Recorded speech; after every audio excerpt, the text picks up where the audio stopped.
right, guys, we're back with another one. Who the hell sent us this big ass? The thing is, we got this big ass bag of candy. George loves you. And we misplaced whoever sent that. We misplaced the package that came in. We forgot who actually sent it. I forgot the name of the person. So salute to whoever sent this, but this is fucked up, man. Yeah, George is a candy fiend. Now it's denture. Yo, listen, it's denture mode right now, man. For me, I mean, you just completely accelerated my tooth decay. There we go. Yeah, man. This was a pretty awesome gift, man. Thank you to whoever sent this. I'm sorry that we don't remember the name. It's probably horrible for me because I love candy. So, but thank you. We're assuming it's a patron. Only patrons are this cool. So thanks again.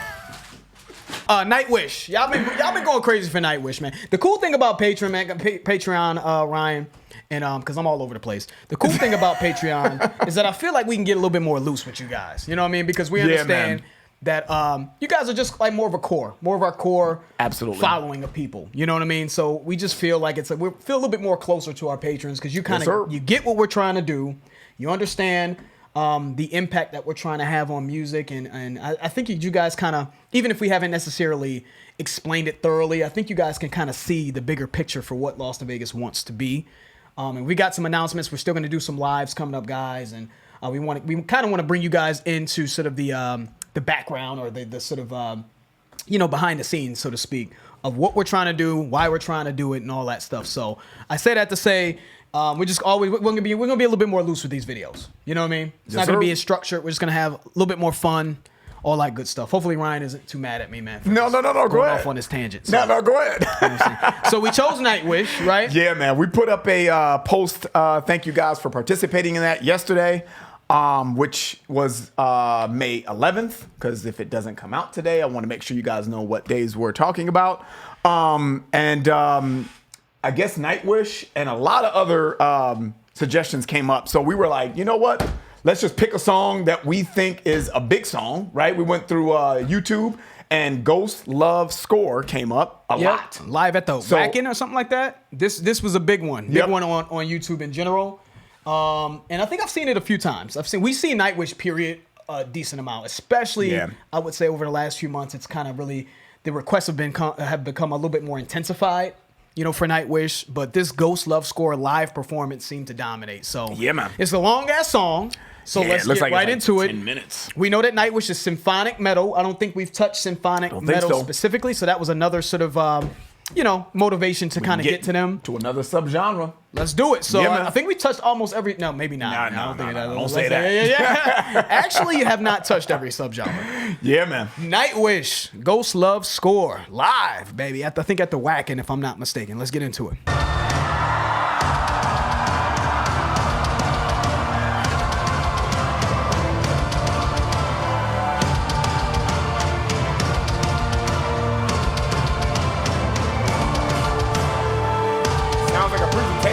Sounds like, sounds epic.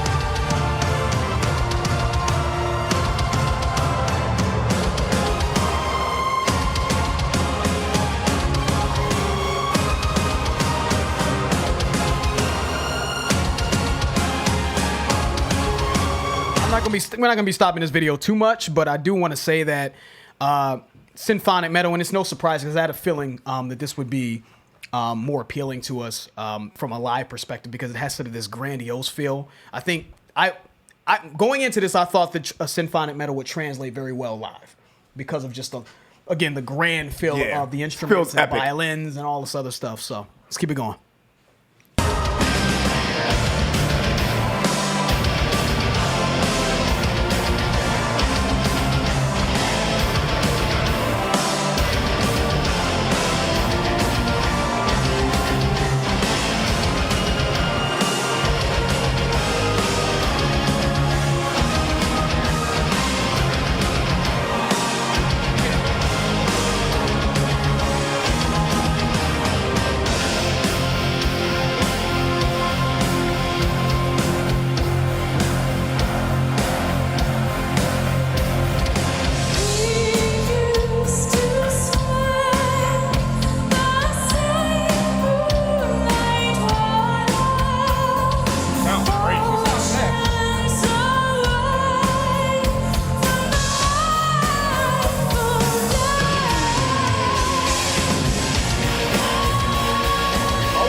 You know, guys. Shout out to Finland. I think they're from Finland. When we were thinking about doing this band, and we were kind of doing a little bit of research on it, and we were saying, okay, this is kind of like a symphony type of metal type of genre. I was like, well, let's go ahead and knock this out because I don't think I'm gonna like it. That's exactly what I said. And you know what, man?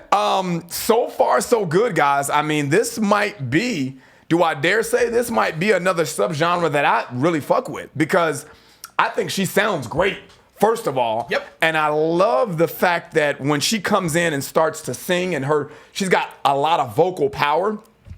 I love the way that the beat and not necessarily the beat, but the groove kind of comes down and lets her do her thing, you know? And I think her voice carries well as well. And then when it comes into the chorus, like it complements well. I didn't think it would though. When you hear that, you're like, symphony and metal. I don't know if that's really gonna complement each other well. But I'm thoroughly enjoying this. I think the groove is great. I think her voice great. sounds great. I think her voice carries very well. Yeah, like man. Ryan said, it doesn't feel like her voice is being overpowered by the instruments. To me, I think they came about in what, 90s? We should have fucking pulled up the wiki. Can you pull up the wiki, man? I think that they came about in Nightwish in 96. And we'll get that eventually later on in the video. Yeah. But I think if they came about 96, I know Evanescence came about in probably like the early 2000s, if I'm not mistaken. And this reminds me of Evanescence, and I'm sure Evanescence was probably inspired by this band. So give us some feedback on that if Evanescence ever mentioned that, this band was one of their inspirations. I don't know who came first, but I think that they came first. Okay, cool. Let's get back to it. We're enjoying it.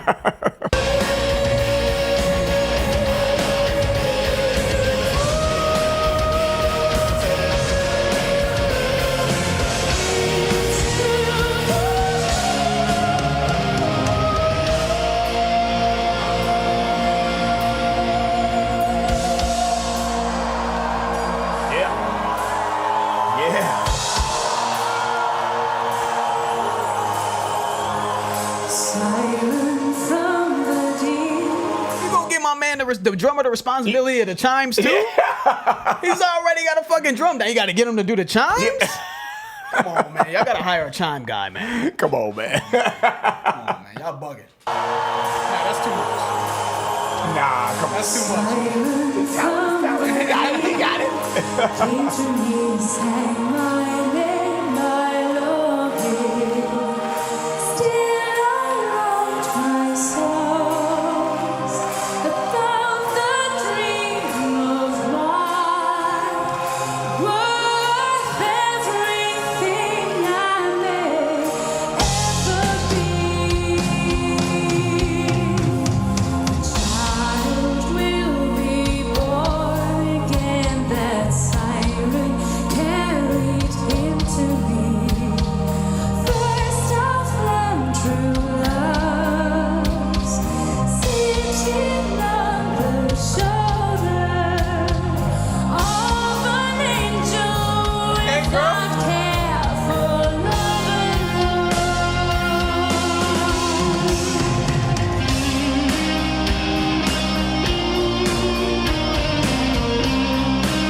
Yeah, that was epic. That was incredible, dude. Epic. That was freaking incredible. I feel bad, man, because it's just that, at this point in my life, man, I've been wired for a certain time frame for music. I think that live, that would be great. I mean, live, but to listen to that on a consistent basis, it's just unfortunate that, at this point, I'm about that 5-6 minute mark. Yeah, it's. I start to check out a little bit. I'm like, so there was a point in there where I kind of checked out. I was still appreciating what they were doing. Right. Mm-hmm. And then it was a transition that happened later that kind of brought me back a little bit. When it came back to the original, when it came back to the original groove, that's when I was like, okay, all right. Yeah, brought me back. Yep. Do I think I would have checked out, live? Nah, I think that just the stage show was amazing. Mm-hmm. I thought the lighting was great. The way that they kind of displayed the lighting, and her voice was just from start to finish. I thought that she was great. Yeah, man. Yeah, she didn't skip a beat. I didn't hear a crack or nothing. Nothing. Yep. You know what I mean? Excellent. I thought the drumming was really very good. And I just think that this style of metal, to no surprise to me, translates very well live. I mean, it has, I think, just inherently, this style of metal is epic. I feel like it's just almost like most songs are epics. It feels like it. I don't know. We haven't done our research on symphonic metal, and I'm sure you guys will correct us. But that's what when I think of symphony, right? Yep. Classical and symphonic music, I think of these epic, sort of nuanced, classical types of songs, right? So this to me made sense. You know what I mean? So shout out to Nightwish.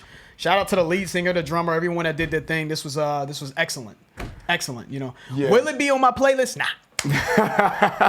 But great nonetheless. I have to agree with you. I don't think it's going to make my playlist. But one thing I want to point out here, man, is I really love how they fuse those two genres. The symphony type of sound and the power and range she displayed on a metal groove. Man, that actually worked. And I just didn't think that was going to blend well. Which is what I said earlier in the video, man. But I really enjoyed that, man. This might be something that I could kind of get into. I agree with you as far as how long it was. I don't know if I'd want to listen to a song that long unless it's incredible to me. If it's incredible to me, then I'm like, you know what? I can get through it. Now, this was very epic, and I think it was an incredible performance, but I just really think this is something that I need to kind of dig into, because I felt myself being immersed into the actual video. It seemed like the visual effects and the way that they displayed it, it seemed very cinematic to me. It seemed like, wow, okay, what's going to happen next, or where are they going to take this? So I was very enveloped into the actual music because of the video accompanying it. So this is something that I'm personally going to get a little bit more into on my personal time, because I think I can identify with that, because I like good vocals. If for you guys, I'm sure you guys know by now that I love R&B. So for the vocal singer to have that kind of range and that kind of power, that really hits home for me. So that's what I really liked about it. Give us some more suggestions for Nightwish for Ryan. You know, man. Not necessarily your button. I'm just joking. But yeah, give us some more suggestions for Nightwish, man. Yes, sir. You know what I mean, regardless of what, if it made our playlist or not, we can't deny that was great. You know what I mean? So shout out to everybody that requested Nightwish. Yes, sir. We'll possibly get back to them in the future. And that's it. I'm George. That's Ryan, Lost in Vegas. We out. We out.